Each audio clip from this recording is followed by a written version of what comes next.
Boa tarde, meu nome é Carlos Alberto Quintino, eu sou coordenador do projeto PE Unesco e professor da Escola Municipal Cora Coralina. Hoje o tema da nossa palestra é Família, Lugar de Boas Lembranças, que será ministrada pela jornalista Fernanda Lopes da Silva, que é cristã, mãe, esposa, filha e profissional. Ela é jornalista com pós-graduação em Master Coaching e Análise de Perfil Comportamental. Para nos auxiliar nessa empreitada, convidamos a professora Maria de Fátima, professora do Ensino Fundamental 1 da Escola Municipal Cora Coralina. Tudo bem, Maria? Tudo bem, boa tarde, é um prazer estar com vocês um sábado de sol, né? Prazer é nosso. Fernanda, eu queria passar para, primeiro, agradecer a você o nosso convite, né, para enriquecer o nosso canal, enriquecer o conhecimento dos nossos professores e da comunidade, tá bom? E queria passar a palavra para você. Fique à vontade, o espaço é todo seu, tá bom? Muito obrigado. De nada, eu também agradeço muito. Boa tarde a todos. Eu só esqueci de colocar que eu sou ex-aluna do Cora Coralina também, né? Ah, é você? Eu lembro. Com muito... Eu lembro, você era menininha, eu lembro. Isso. Não vou contar a minha idade, mas eu lembro que você foi aluna. Deixa para lá, não precisa ninguém saber sobre isso. E é com muita honra que eu aceitei nesse convite, é com muita honra também que eu trago essa palestra, né, que faz parte aí das palestras que eu já trouxe para o Cora também, tá? Eu vou compartilhar a tela, que eu preparei um material bem legal aqui. Aí vocês me avisem, peraí, quando estiver aparecendo. Aqui. E aqui. Já está aparecendo? Já. Isso, perfeito. Isso. Ótimo. Então, como o professor Carlos falou, o tema da palestra de hoje é Família, Lugar de Boas Memórias. Eu já levei essa palestra presencialmente para alguns pais, né, lá. Eu vou deixar modo de leitura aqui para tomar a tela inteira. Acho melhor assim. E é com muito carinho que eu preparei essa palestra, porque ela fala de algo que é muito importante para mim, que é a minha família, né? Como eu coloquei, como o professor Carlos já falou, eu sou mãe, eu sou esposa, eu sou filha, eu tenho 2 meninos, e a gente sabe, como mãe, como família, que não é fácil, mas só basta ser possível. E por que família é lugar de boas memórias, né? Porque nós somos as nossas memórias. Se a gente for falar do nosso comportamento, das atitudes que nós tomamos hoje, todas as nossas atitudes, as nossas decisões, elas são baseadas na nossa memória. E como que essa memória é construída? Como essa imagem que vocês estão vendo. Então, eu tenho uma memória que vem de algum acontecimento. Então, se eu tenho um acontecimento, uma memória, uma viagem, por exemplo, é um acontecimento. Aí, qual a memória que eu tenho dessa viagem? É a situação. E aí, sobre essa viagem, eu crio um sentimento. E sobre esse sentimento, eu cravo um significado. Eu, né, nós aqui, como seres humanos, ao decorrer da nossa vida. Então, falando como o exemplo que eu trouxe, de viagem. Então, a memória, a situação é a viagem. E sobre essa viagem, eu criei um sentimento bom, porque eu amei ir à praia.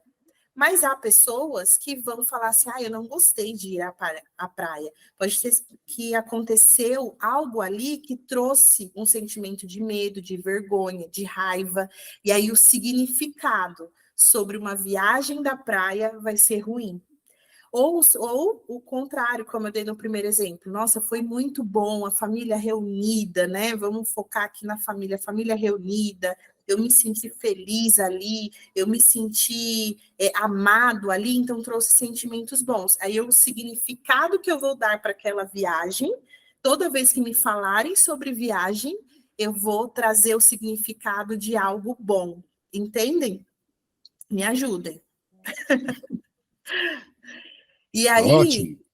né? E aí, por isso que nós somos as nossas memórias. Repetindo, todas as atitudes, as decisões que eu tomo, elas são baseadas primordialmente nessa pirâmide, nas memórias, nos sentimentos que eu dei às memórias e ao significado. Sabendo disso, nós como pais, né, eu, meu esposo, a gente foi buscar o conhecimento, e por isso o jornalismo trouxe outros cursos, como o professor citou, né, de Master Coach, de análise de perfil comportamental, porque é muito importante a gente identificar alguns significados que nós estamos dando de forma incorreta, de forma que me trazem resultados ruins, e ressignificar. E para ressignificar, olha que importante que eu trouxe para os pais, a perfeita linguagem de amor. E não só para pais, tá? Para todo mundo que lida com o ser humano, com pais, com professores, com médicos, com todo mundo que lida com o ser humano.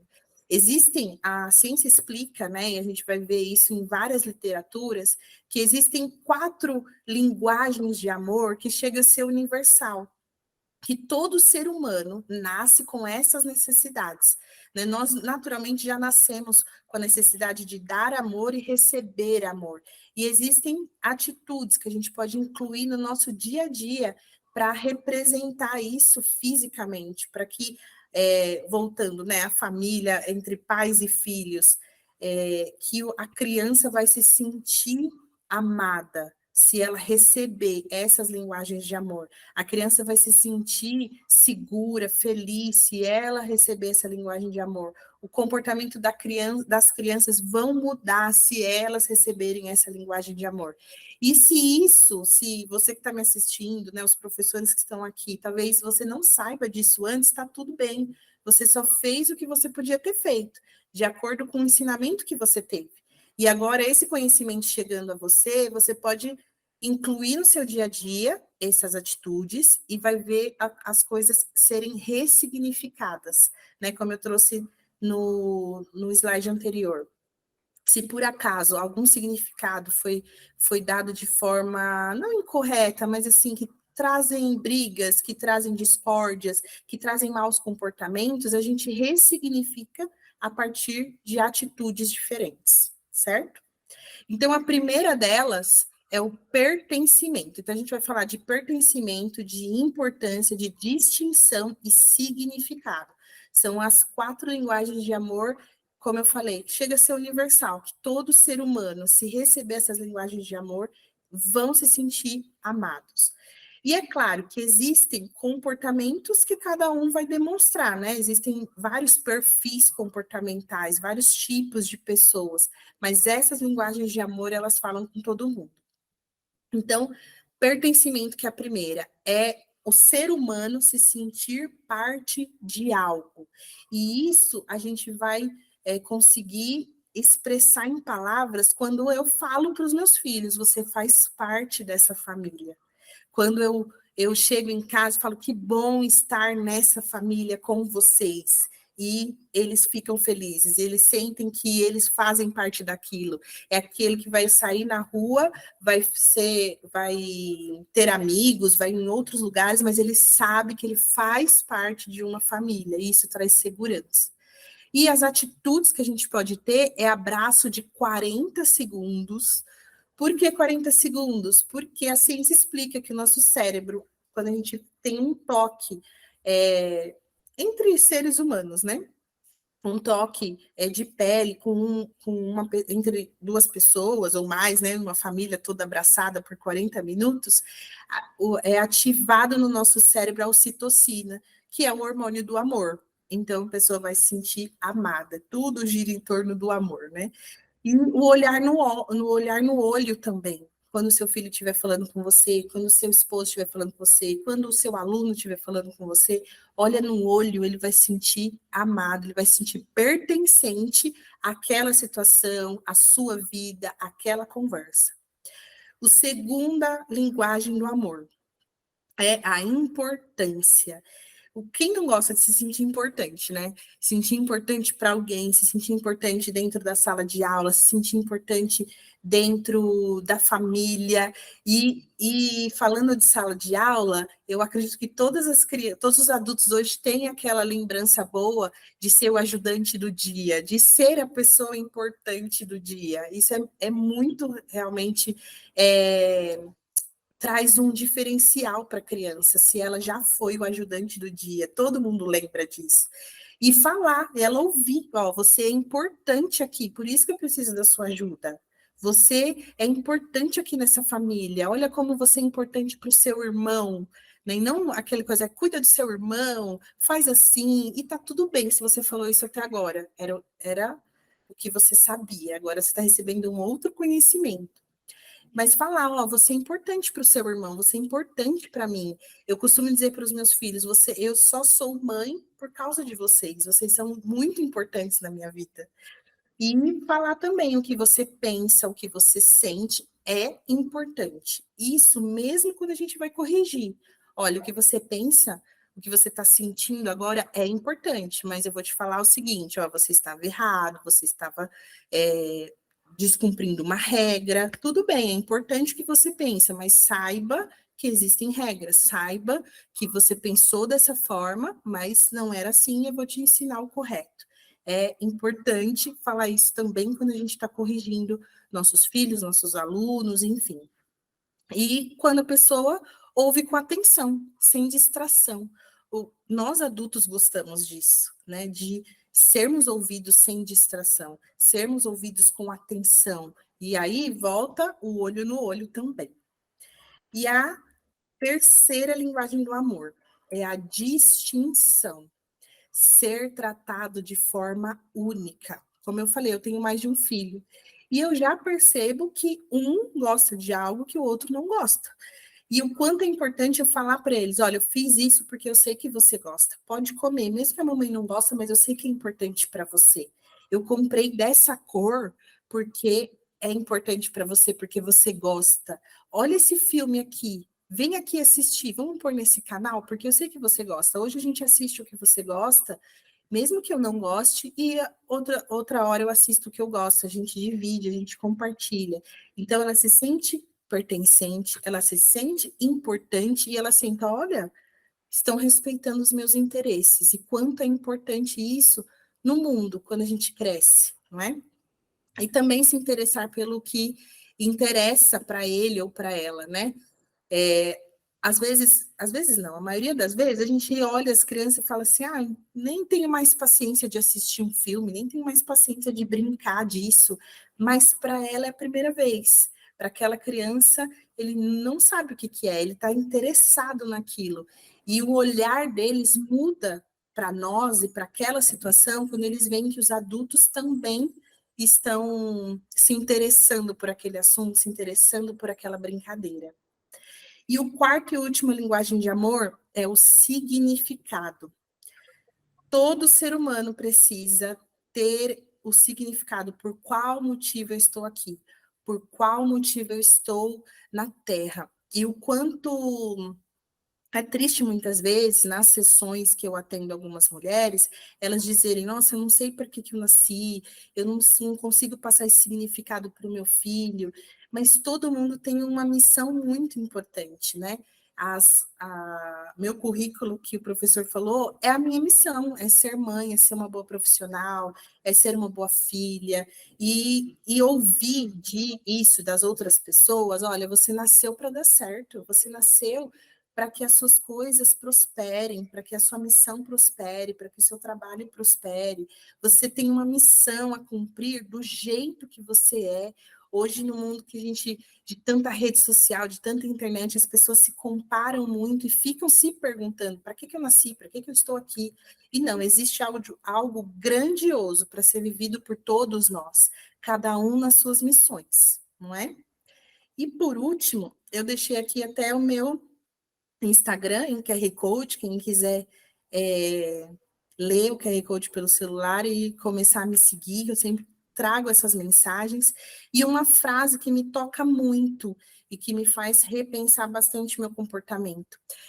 Pessoas feridas ferem pessoas, pessoas curadas curam pessoas. Então, antes da gente imaginar, agora deixa eu ver vocês de volta. Antes da gente imaginar que as crianças precisam ter um novo comportamento, que o meu aluno precisa ter um novo comportamento, que os meus funcionários precisam ter um novo comportamento, qual tem sido o meu comportamento, né? Se eu tenho algum trauma, alguma coisa que me machuca, eu vou atingir as outras pessoas, eu vou machucar também com palavras, com comportamentos. Agora, se eu olho para as minhas feridas emocionais e curo elas, eu consigo, com o meu comportamento, com o meu dia a dia, curar outras pessoas. E não há missão nem propósito melhor que isso. É isso que eu tinha para trazer para vocês. Tá bom, vamos abrir agora uma sessão de perguntas. Sim, Professora claro. Maria. Sim, pois não. Então, eu achei bastante interessante, porque nós, na grade curricular, tem o ensino religioso, e a gente tem dificuldade os professores comentam que não querem trabalhar, porque eles ligam a religião, eles acham que religião é religiosidade, né? Sim. E isso que você falou faz parte da religiosidade, porque faz parte da criação, né? A criança, quando vai na escola, ela precisa ter todos esses sentimentos dos quais você falou, né, a linguagem, né, os 4 itens da linguagem.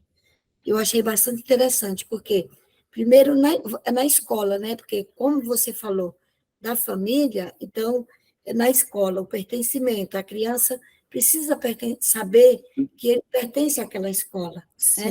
E como professor, precisa também entender que aquele aluno pertence à escola e ele está lá porque e o professor precisa dele, né? E ele é muito importante para o professor, ele é muito importante para a escola e para ele próprio, né? Depois você falou sobre a distinção e o significado, né? O significado é quase que o fechamento do ciclo dele na escola, né? Que ele vai construindo esse significado ao longo dos anos em que ele se encontra na escola. Eu achei muito importante, porque dá para trabalhar textos e outras coisas com essas crianças, né, no ensino religioso. Perfeito. É isso mesmo. E as frases que eu coloquei do significado a criança ouvir isso, porque nós somos o que a gente ouve, sente e vê. Então, se ela ouve, olha, você é importante, você está aqui construindo o seu futuro, que vai ser grandioso, você vai ter uma missão grandiosa no mundo, ela começa a se comportar de maneira diferente. Fala, não estou aqui por acaso, eu tenho um significado, alguém precisa de mim no mundo. E o comportamento dela começa a mudar para melhor. E a gente bem que precisa disso, né, Carlos? Porque nós estamos recebendo muitas crianças com algum distúrbio, alguns problemas, e a gente está com muita dificuldade de levar isso, né? Que podem ser tratados com amor. Então, exatamente, mas eu entendi que não é não é só o professor, deveria ser a escola como um todo, né? Porque Sim. a gente precisa rever esses conceitos, né?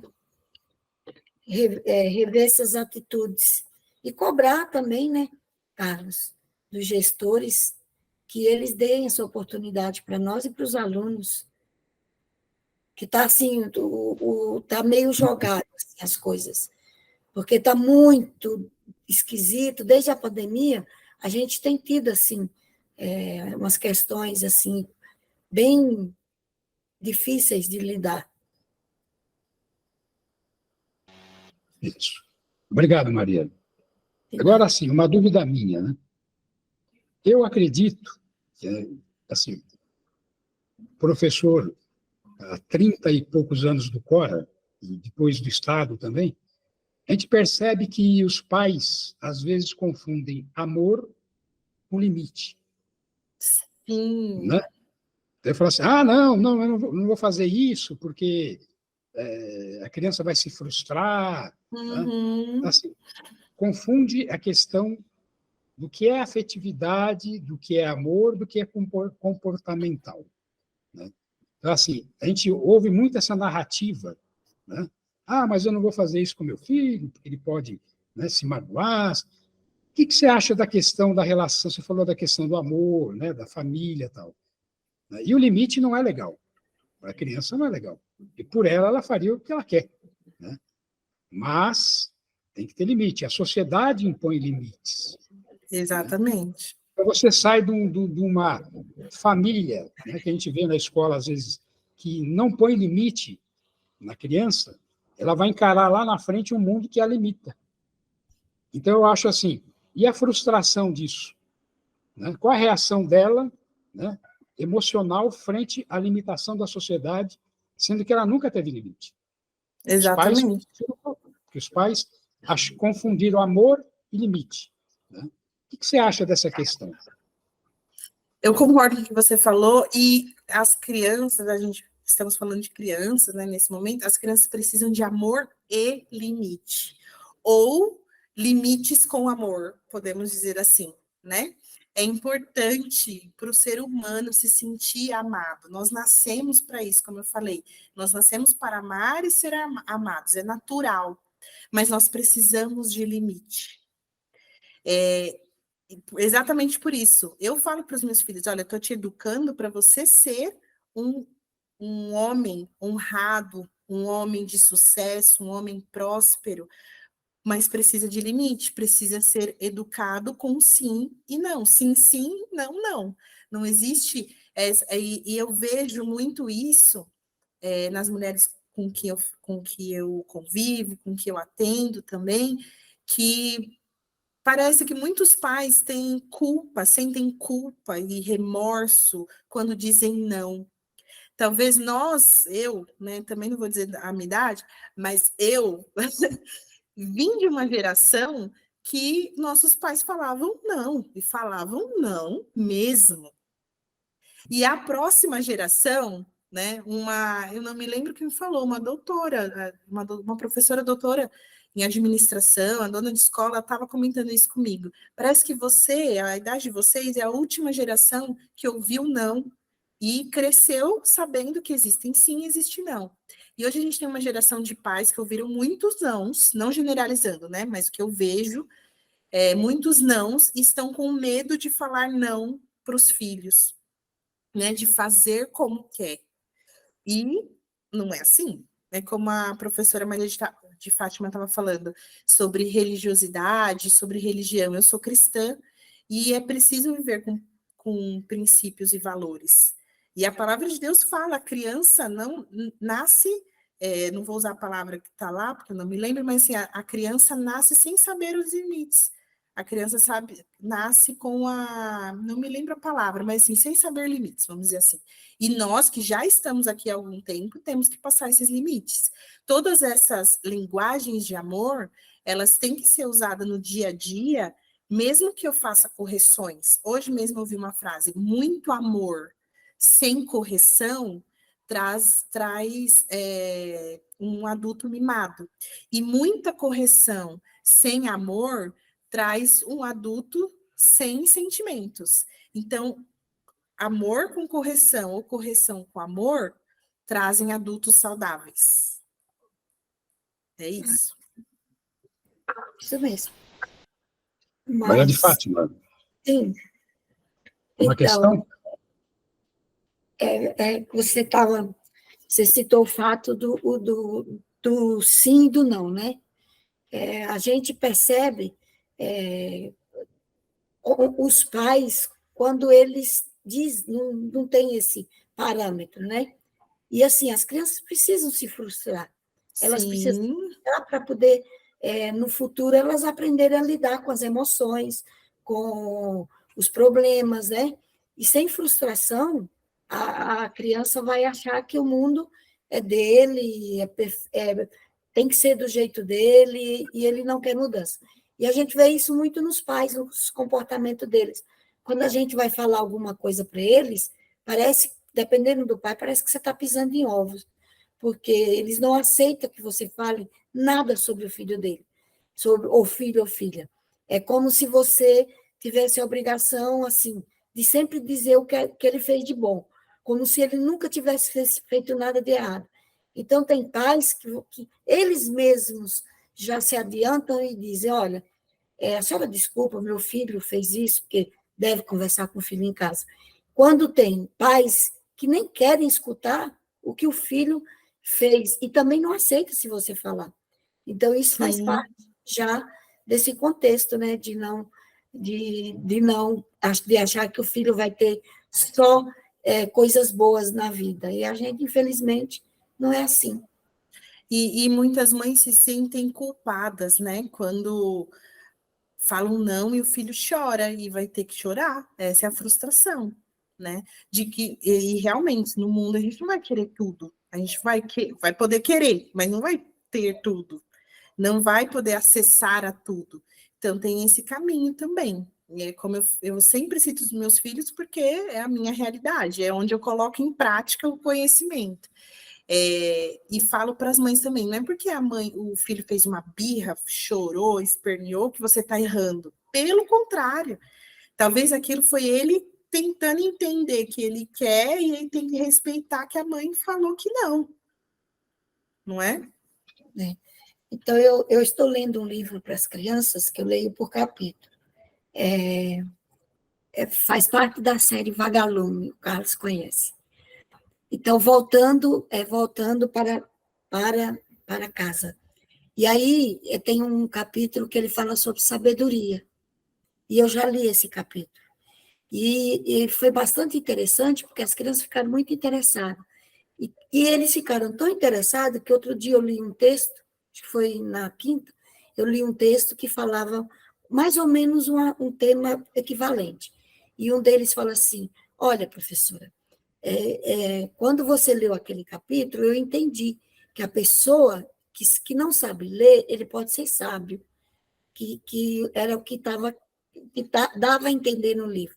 Então, criança também pode ser sábia, basta que ela preste atenção em tudo que... Então, você vê que a criança já traz de casa um ensinamento. E assim, eu prestei bastante atenção e fiquei bastante feliz, porque foi a criança que deu a devolutiva, que não precisou ficar lembrando sobre o capítulo. Sim.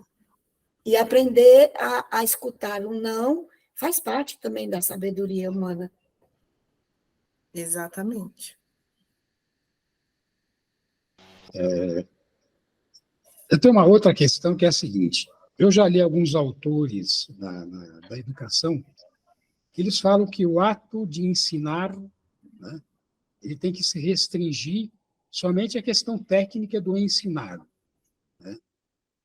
Tem até um livro lá, Professora ou Tia, não sei o quê, um livro da década de 90. Então, eu dizia lá que o papel do professor é ensinar. Né? Esse negócio de ficar com afetividade, não sei o quê, né? Não cabe muito numa sala de aula. Isso é alguns autores, cara. Não é consenso na literatura. Como é que você vê essa questão? Né? Você fala da família.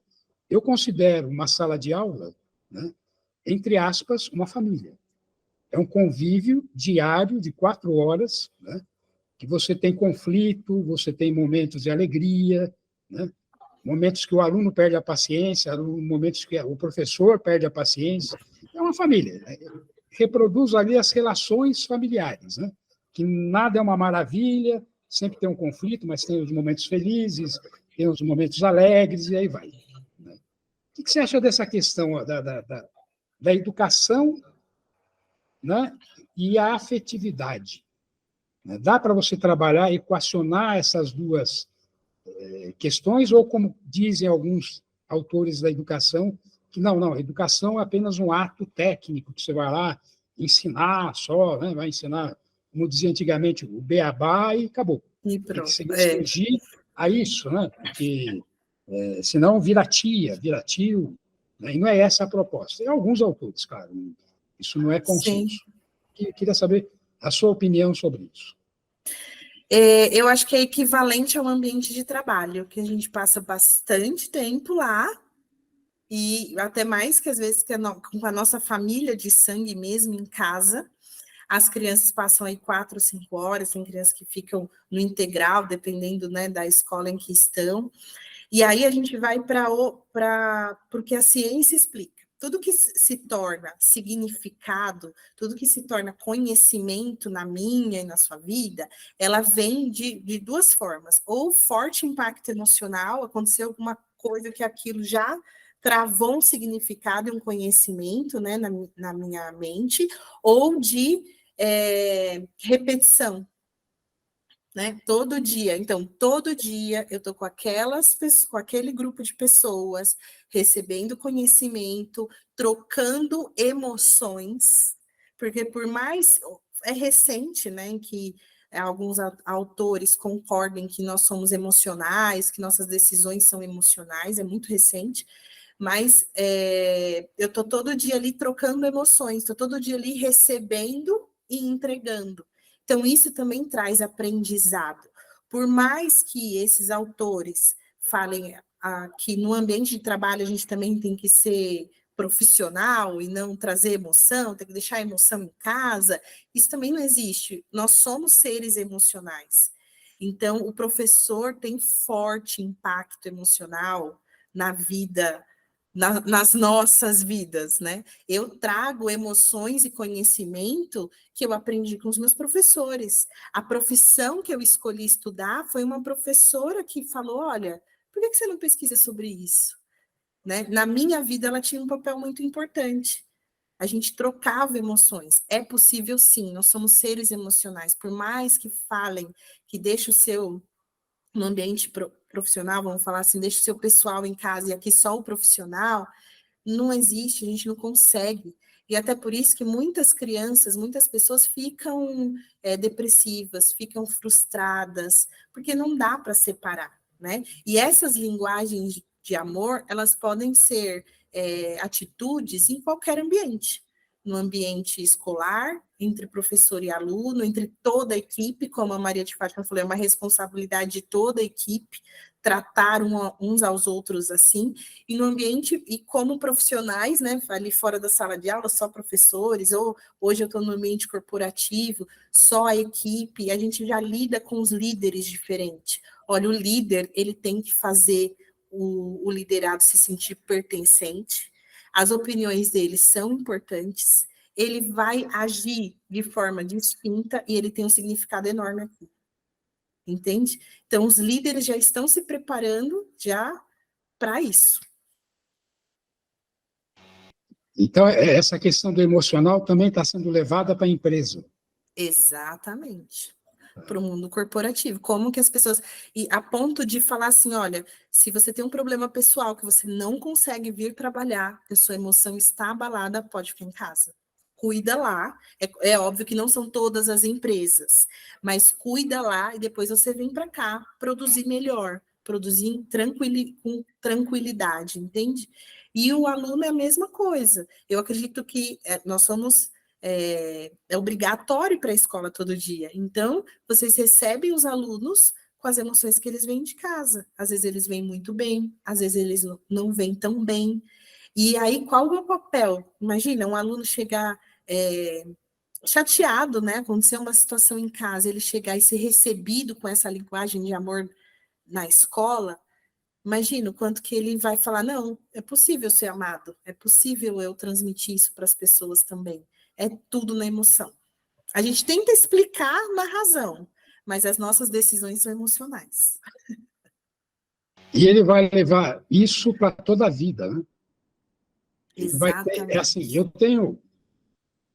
Claro, eu estudei na década de 60, você imagina como que não era a posição do professor naquele tempo, né? Então, assim, não era culpa dele. Ele era reflexo de um período da história da educação no Brasil. Sim. Não é culpa dele. esse negócio de culpar, é culpado, não, o professor, eu acho assim, ele é reflexo da história, né? Então, assim, eu trago algumas recordações da questão emocional, né, da escola, né, muito mais rígida, uma questão muito mais, assim, tipo, militarizada, né? E hoje eu percebo no Cora Coralina, que é a minha referência de escola, né? Eu trabalho lá, você vê que os professores têm uma relação mais afetiva, né? Eu acho extremamente positivo isso aí, né? E Sim. discordo desses autores que dizem que não, a educação, não pode se confundir educação com afetividade, né? Professor não é pai, não, realmente não é pai. Quem educa é o pai, né? Mas isso não Exatamente. impede do profissional, né, tratar com carinho, né, tratar com atenção. É o que você disse, você tem que ser reconhecido. Todo mundo tem a necessidade de ser reconhecido, né? Acho que não tem ninguém que não tenha essa vaidade, né? Até a pessoa fala assim, sei lá, morador de rua. Não, ele é um ser humano. Ele é um ser Exatamente. humano que quer ser reconhecido, né? Até o padre Júlio Lancelotti falou uma coisa que eu nunca havia pensado. Se alguém parar no farol, um morador de rua, né, uma pessoa que vai pedir, sei lá, uma ajuda, um auxílio, se você não puder dar para ele uma moeda, dá um sorriso, É. dá uma palavra, né, que ele vai se sentir reconhecido. Ele fala, poxa, eu não ganhei uma moeda, mas eu fui valorizado. Muito provavelmente ele se encontra naquela situação exatamente por falta disso, por falta de acolhimento. E o professor falando isso me faz lembrar os perfis comportamentais. Cada pessoa, cada ser humano é diferente. Essas linguagens, como eu falei, são universais, mas cada um demonstra de uma maneira. Tem uma pessoa que vai demonstrar falando, tem outra que vai demonstrar mais abraçando, tem outra que vai demonstrar num bilhetinho, não é assim? Cada criança não demonstra o amor pela professora de forma diferente, e às vezes eles querem receber também de forma diferente. E tá tudo certo, né? Não é porque eu gosto de falar demais, não sei se vocês perceberam, mas eu demonstro falando. Vem aqui, eu te amo, me dá um abraço. Mas o meu marido já não, ele já é de chegar e dar um abraço, chegar e trazer um presente, chegar e deixar um bilhete, entende? Cada um Então, tem um perfil, né? Exatamente. E essa falta, como você mencionou, essa falta de reconhecimento até nesses atos, também deixa a pessoa afastada, também deixa a pessoa não se sentindo importante naquele ambiente. É o caso do aluno, né? Tudo Sim. que ele traz, né, você valoriza, né? Porque para ele é importante. Se ele está te trazendo, porque para ele aquilo é importante. Senão não te traria aquilo ali. Um desenho, né, uma frase que ele escreveu, né? E se ele percebe que ele está sendo valorizado, eu tive experiência agora, viu, Maria de Fátima? Sim. Com um grupo de reforço, né, de alfabetização, que é assim, às vezes ele precisa de escutar, poxa, que legal, pô, parabéns, né? O ex-diretor da escola, eu levei 2 vezes na sala, você vai lá comigo, falar para eles que eles estão indo bem, né? Você vai reforçar isso para Que eles, né? legal, Para ele é nossa, importante, para ele é importante. Né? Fala, fantástico. poxa, ele vai chegar, eu acredito que ele vai chegar na casa dele, falar assim, nossa, mas o diretor, que para eles o diretor é o máximo da escola, né? Autoridade. É a autoridade máxima. E ela fala assim, olha, o diretor foi lá na sala e falou que eu estou indo bem. Pronto. Né? E isso vai uma bola de neve, vai motivando, motivando, motivando, e mexe na questão da afetividade dele. Né? E Mexe na tem questão... um estudo de um professor mexicano, se não me engano, que chama Linha de Losada, pesquisem, que fala que o ser humano ele precisa de interações positivas. O elogio, falar que legal, falar o bom dia com um sorriso no rosto. A gente precisa de, em média, 6 interações positivas por dia. Menos que 3, a pessoa já passa um dia muito ruim. Mais que 11 já é muito muito mimado, vamos dizer assim, né? Já fica muito mimado, mas a média é de 6. E eu repito, isso é para todos os ambientes. É dentro de casa, é com os colegas de trabalho, é entre líderes e liderados, é na sala de aula, é como eu disse, é o bom dia com um sorriso no rosto, é como o professor falou, que legal que vocês fizeram isso, olha, vai lá você falar para eles que eles estão indo bem, já é uma baita interação positiva. Né? E isso vai fazendo um balanço, vai enchendo o nosso tanque de amor. Nosso tanque emocional fica cheio. Humaniza, né? Isso mesmo. Maria, eu tive uma diretora na década de 80, né, que ela havia ingressado, jovem, uma menina, 34 anos. Uma menina.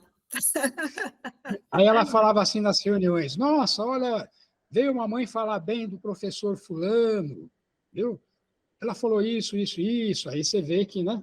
Você acredita que ela conquistou pela valorização do profissional, né?